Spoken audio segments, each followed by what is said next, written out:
Hi guys, just received this parcel from China. Today I'm going to do the unboxing of my souvenir. Always wanted to get this timepiece, like forever, but never got around to it.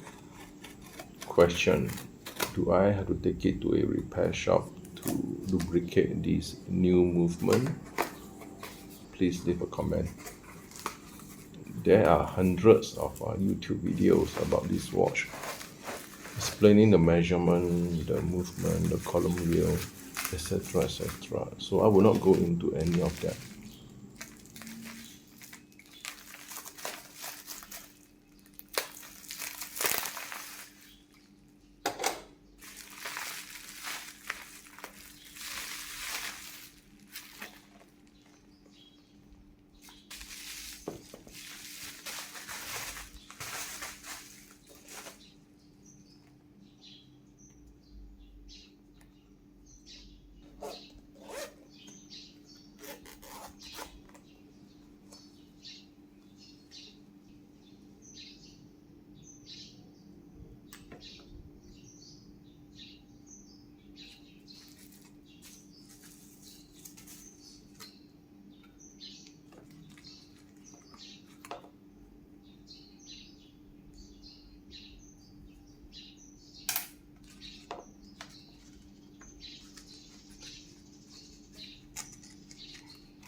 Right now, I'm holding a Red Star 1963 chronograph running on Seagull ST19 or Venus 175 movement.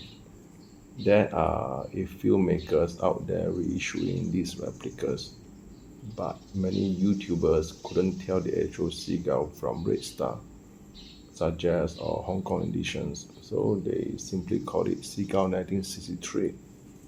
Can't blame them. They are enthusiasts sharing their passion. They are not watchmaker, nor are they watch designer. So back to this timepiece. I will explain about my preference, why I choose this particular piece.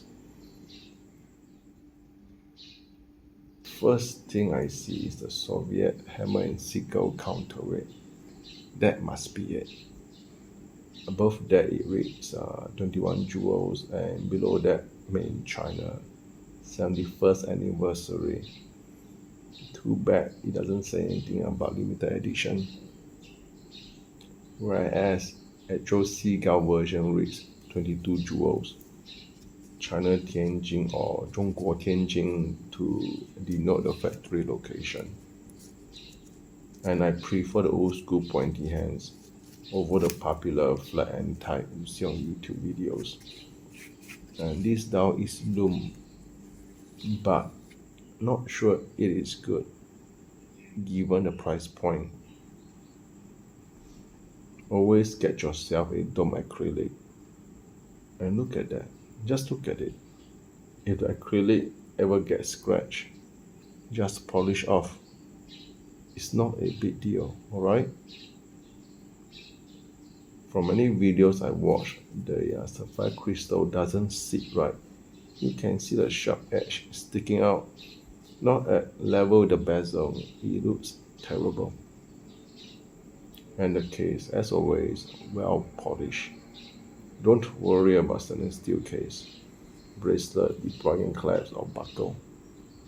Omega, Longines, Tudor, to name a few. The parts are made and polished in China very well. Wow, isn't that beautiful? Oh yeah, don't bother with gooseneck. It sits here, but doesn't really do much besides complicating this very old movement. Trust me, you want to keep it simple. Even Seagull 1963 skips gooseneck altogether. From what I was told, Seagull has discontinued the gooseneck, so what you get today are leftovers.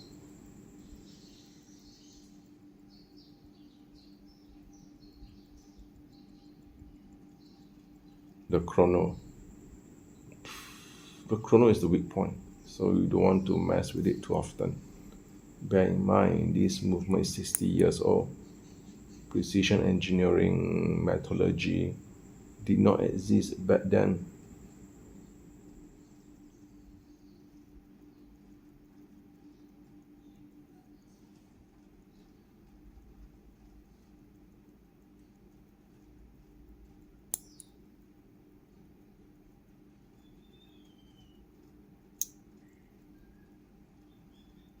Let me translate using DeepSeek. It says China Air Force First Aviation Chronograph Wristwatch Reissue Edition. That's a bit of a stretch. Click pause now if you want to read. And this ladybird sounds so much better than me. 中国空军第一支万空码表复刻版 Actual Seagull version reads China Air Force Aviation Chronograph. Short and simple. That's the way it should be. I also noticed the Hong Kong edition says Plan B right here instead of 3 atmospheric pressure, which I prefer. And it's kind of printed off center. I wonder why. I mean, after all these years, somehow they forgot to center it. Really? I always prefer display case back on all my watches so I can see what's inside. You know, stuff like bad O-ring, moisture, sweat, water leaks, rust, dirt, etc. etc. These are big no-nos. So it's good to have a display case back. NATO strap doesn't work as the case is thick, sits on top of the strap, sits too high, and you don't want to scratch the acrylic surface accidentally. And this leather strap that came with the watch is rubbery and looks cheap. Seriously, everyone, you can't really expect too much at this price point. I bought this brown strap at the same time. Always get one with deploying clamps.